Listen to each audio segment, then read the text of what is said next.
because the 4th of July is a very big weekend. The majority, as you all know, I mean, you don't need me to explain that. But, and usually a lot of traders, like what you guys do in England, they kind of link a couple of days to the end of it. So usually the week after the 4th of July is also a light week because most of the traders take the 5 days before the 4th of July, and they take also 5 days during the week. So now they have 2 weeks holiday while they're actually taking 5 days off. So we can expect the market to be quite thin. So there are some things that happened quite interesting this week, and there are some things which are quite surprising, if you will. I've been looking at the charts. So I mean, if let's start by the U.S. dollar. If you take the dollar, you can see that we we turned around the day after the last week, and we came back below the 76, and we basically sold off for the last 4 days of the week, even though the dollar was very strong coming into this trading week. But after it made new high for the week, it just turned around and sold off. You can see also the euro turning around after the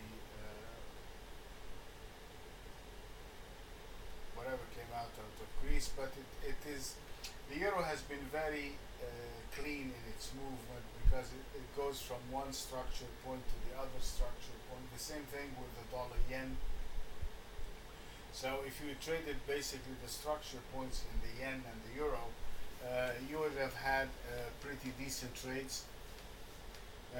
If you look at the pound, it is kind of neutral, doing nothing, moving sideways. So still the pound, there's nothing particular about the pound. It is considered right now, particularly in a bear trend. If you're looking at the dollar, the British pound is considered technically in a bear trend, and it should be continuing to the downside, and a break below the 159.40 based on the basis, or a 159.80 based on the index. You can see you can expect a big push to the downside in the pound. The interesting stuff that happened this week is this pretty strong move in the Canadian. I mean, it's quite an explosive move in the Canadian, and the last 5 days or the last 4 days it's been moving very powerfully to the upside. All of them quite big range days, big momentum days, and it appreciated quite a good deal in the last 5 days. So with that, we have to be cautious of the Canadian. If you look at, and I'm going to show you why I'm saying to be cautious about the Canadian. If you look at the Aussie, it's the same thing. It's the same range we had. We've been told we blocked the range. It came down. It tested the low of the range of the 102. It did have a minor break below the 102. It just came down maybe a few, and then it turned around. So that should have been quite a good heads up for us to take it as on the long side. These are the two interesting things that I want to share with you. If you look at the Japanese yen,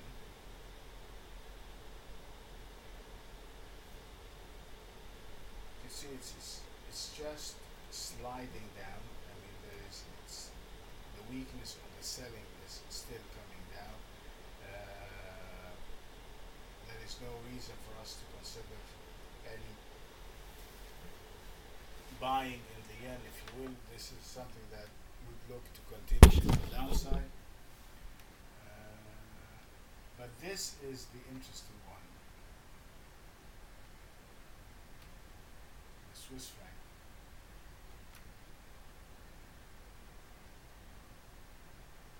I mean, this is quite a major sell-off in the last 3 days, and it is quite remarkable taking what's happening in the dollar. I mean, the dollar is selling off against the CAD, the dollar is selling off against the Australian, the dollar is selling off against the euro, and yet against the strongest currency in the market today.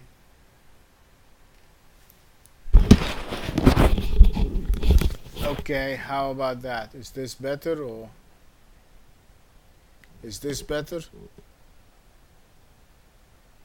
Okay, is it not crackling? Everything is fine? Okay, that's good. Okay, all right. Uh, what's surprising is you can see the that big move that we had in the Swiss franc, which is supposedly the strongest currency today, and it is the safe haven, and it came pretty much to test the structure of the 117, and we closed I mean, about 80 pips above the 117. So that is quite interesting. The other thing that is the two other things that are interesting. We discussed gold last week, if you remember, and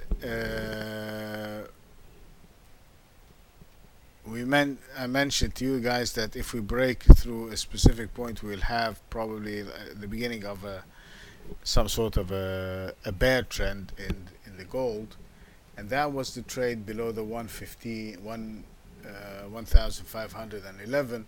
We took, or the short was taken. This is a typical bear setup, believe it or not. This is a classic bear setup, and we should be looking for a further liquidation in gold. It is not, when I say a bear setup, it could be, I mean, if you look at the major trend that we have in gold, I mean, this is quite a dominant trend to the upside.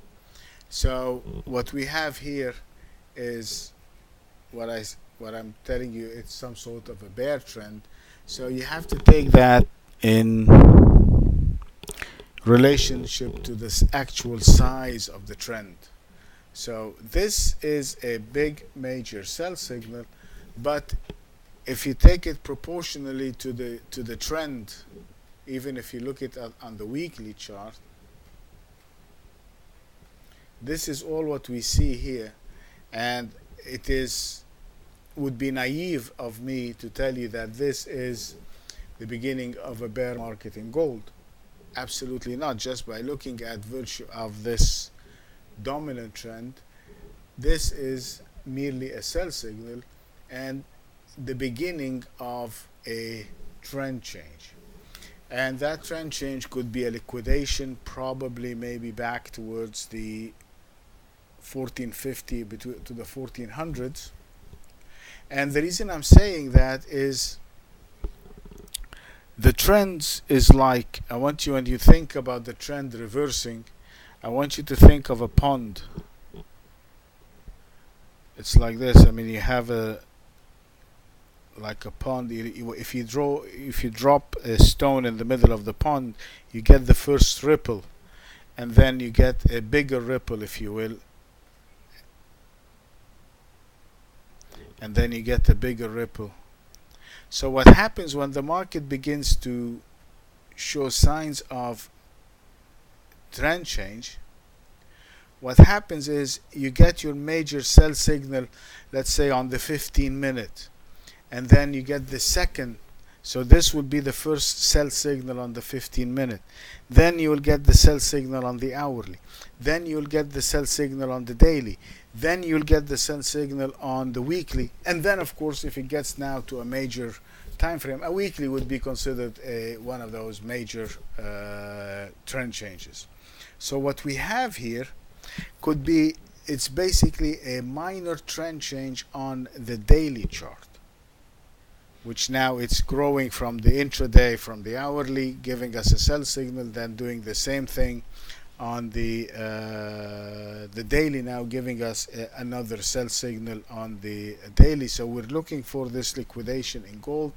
The key now is to look at the 1463 in gold, and if that happens, if it breaks below the 1463, you can expect major capitulation. You can expect momentum to the downside. You can expect serious selling coming into the downside, and that would be a good shorting opportunity. You can be taking it short as of now, and you keep an eye on the 1463, and you can keep an eye also on the Swiss franc, because this too would lead, I mean, this is with the Swiss franc is confirming each other, and you can see that pretty much you don't yet have the sell signal or the trend change on the Swiss franc, but you do have, it's pretty much the same setup. It is, you got the 1702 here, okay, and if I go to the gold chart,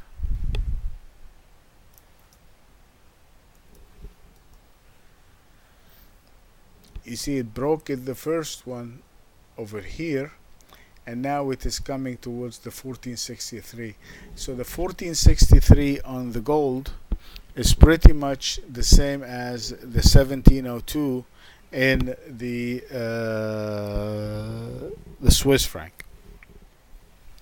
Now what does that mean? I mean, how can we actually take all that stuff? There is also one thing I just want to also share with you, because it can give us some insight to what's happening in the market, because this is pretty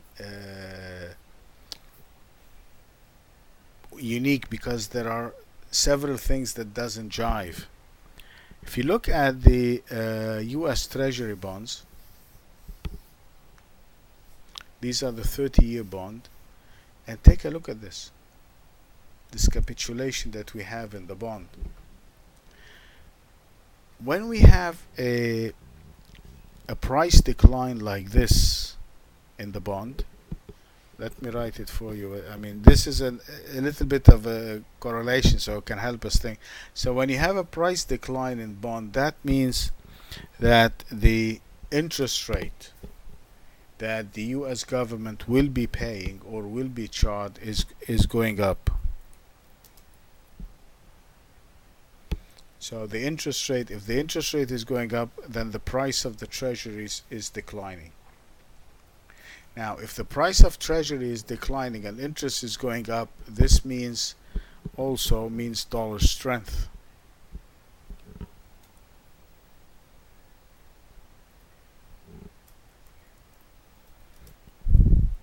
If interest rate is going up, you know that interest rate is one of the things that give us cash inflow, and that should be a dollar strength.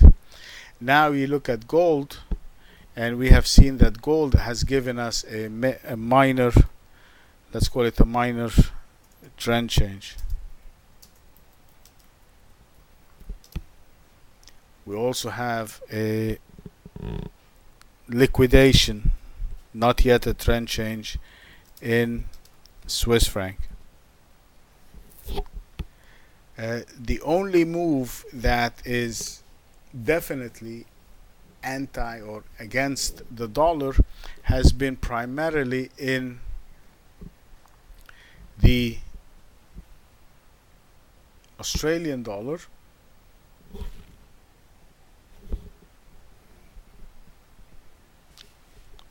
and that is a bounce right off the 102.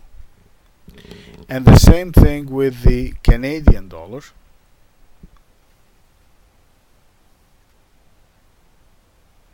So we have now a gold is coming down, crude oil is coming down. Let me show you crude oil, because also crude oil, we just had a bounce in crude oil. So there are things that are just not particularly lining up with the clarity that one would like to see. But I mean, crude oil is considered now in a bear trend. I mean, this is a trend change in the crude oil, but we're sitting above the structure of 92.83. If we get that slide, specifically now that we're the 4th of July weekend, this crude oil push to the upside usually is synonymous or seasonal with the 4th of July, because people are driving a lot, so there is a lot of demand for gasoline. So it is beginning now to kind of slow down. So we can still consider the crude oil in the beginning of a bear market. We can see that the treasury, as you see, is coming down. I don't know, Murtaza. I mean, everybody else is hearing me well. I don't know. So we have also another interesting thing is the S&P, and you see this explosive move with the S&P. I mean, it turned around from 1260 all the way up to 1334. And one of the interesting things I want you to see about the S&P, if you look at this 1250, 1260 area, this was the low or the breaking point in 2008.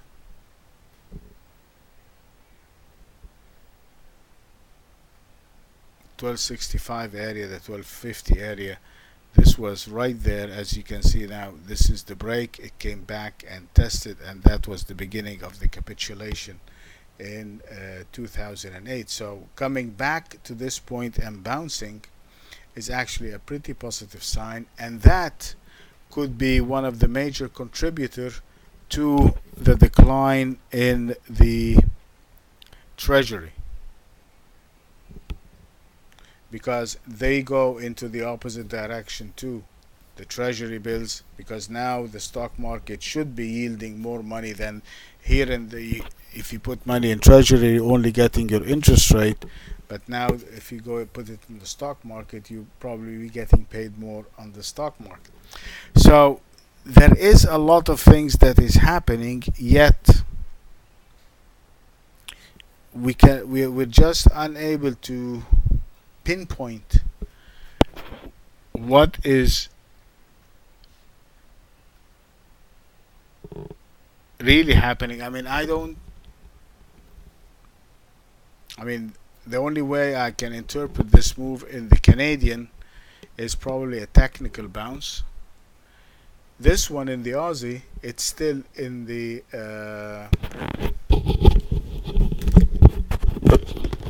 okay, is this better, Lionel?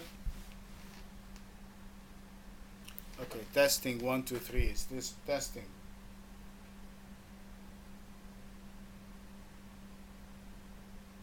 Well, it was pretty good for the last 20 minutes. What is it doing exactly?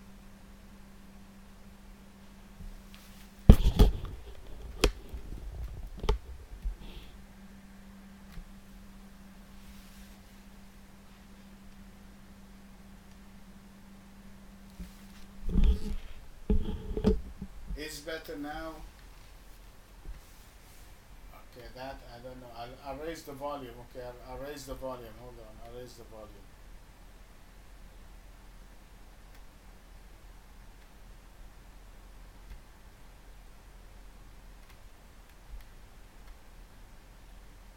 Anyway,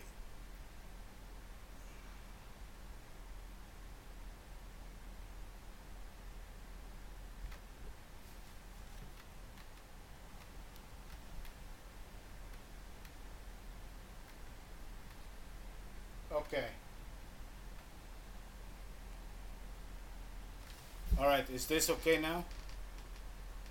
Testing 1 2 3. Is this okay? All right, thanks. Okay, so guys, what we have now is a lot of things that's happening in the market, which basically is not particularly clear. If or not, it's not giving us the clarity that we hope, and there are several reasons why we're not getting or we're getting this conflicting information. Is probably the discussions that's going on in the United States about the debt ceiling, uh, the this political event that's happening here in the U.S., and plus the holiday on the 4th of July and all that kind of stuff. So therefore, but we might be getting these unwinding things which are not particularly clear. So we have to be particularly cautious this week. And I'm showing you all of that stuff because, as I said, we have to be cautious and we have to take all these buy signals that we have out of this week. Let's say, like for example, that the Aussie, now you're looking to be a buyer of the Aussie because of all this momentum coming in. You're looking at to be a buyer of the CAD because all of this momentum is coming in. But this, what you see over here on the Canadian, is completely the opposite of what you see here on the Swiss.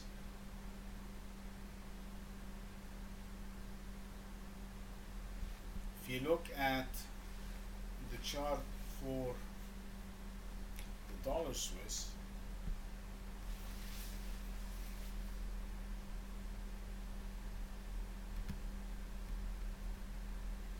you can see in the last 4 days we had a serious buy signal in the dollar Swiss. So the dollar actually is being bought against the Swiss franc, or the Swiss franc is being sold against it. Look at this last Friday's move, yesterday's move in the New York session. So in short, what we have to do is we need to be looking at the dollar now, even though we have this decline on the dollar index. We have this decline on the dollar index coming and closing the week at 76, 74.67. We need to be looking big because we have this liquidation in gold. We have this liquidation in Swiss franc. We also have this liquidation in the Japanese yen, or the Japanese yen is doing nothing. And we have a 5-day rally in the CAD and a 5-day rally in the Aussie.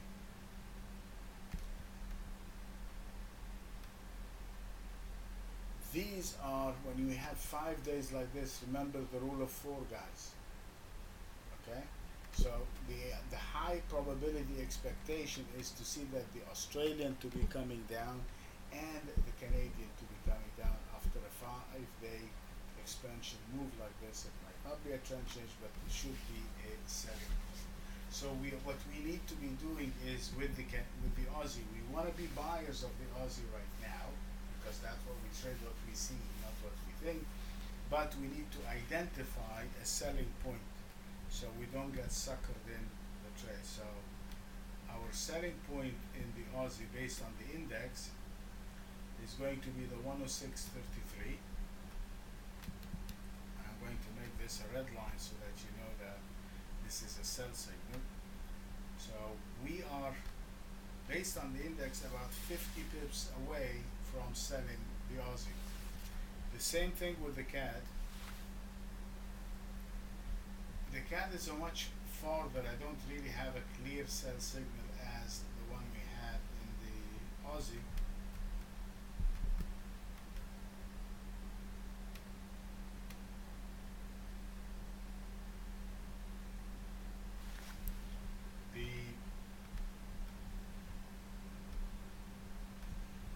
That would probably is just the again, this is a guide. It's not particularly the best one, but at least I have another 100 pips away before I start shorting the Canadian. So my first short is going to be the Aussie.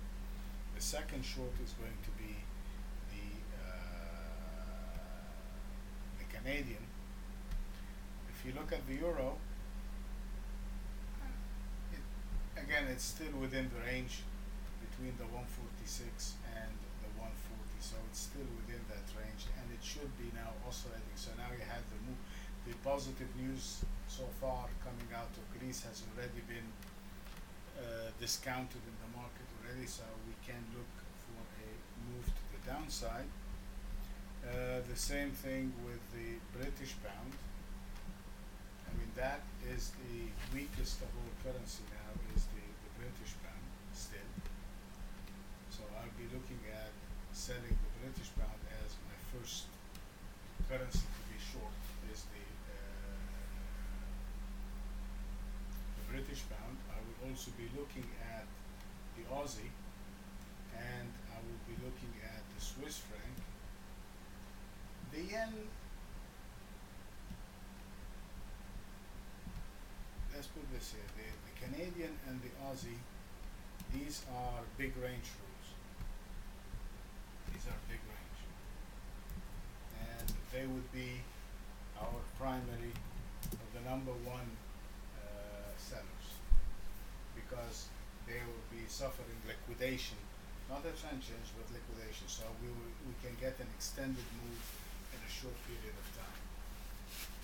As far as the dollar, that's a primary one we look at, because we're having the liquidation, we're having the rally in the S&P, we're having the rally in the, we're having the sell-off in the Treasury, we're having the sell-off in gold, we're having the sell-off in crude oil. All of these indicate cash coming into the dollar, so I'll be looking at buying the US dollar. All of these are supporting factors to accept that this move will probably push us back up again towards the 7600 in the US dollar. So where are we? So as I was saying, the dollar, the CAD and the Aussie are the big range liquidation. I'll be looking at buying the dollar. The pound is going to continue on the way down, and I'm looking at the Swiss franc and the Japanese yen as a continuation of selling signal in support of what's happening in the dollar. So primarily I will still be looking at buying the dollar. The pound is weak, so you're selling the pound across the board. You don't want to be, so you can be buying the dollar yen, you can be buying the dollar Swiss, you can be buying the dollar CAD, you can be buying the dollar Aussie and the euro, and then you can do the combinations now of something like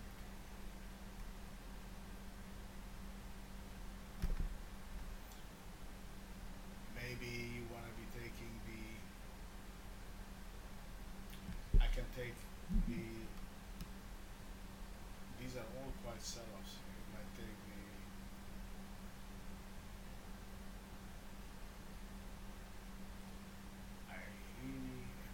they're just all candidate to be sold off. So actually I might be taking the pound CAD as a buy. You might get some short covering in that.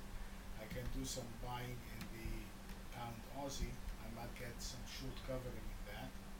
So this week, all the trades that we're going to be looking at this coming week, which is going to be reversal trades. I'm looking to take counter trend trades because the market now is extended, or has been extended, coming into the week of the 4th of July, and we have extreme moves, plus we have contradictions, which is the capitulation in the S&P, the rally in the S&P, the capitulation, the interest, the trend, the minor trend change in gold, and the minor trend change in the silver.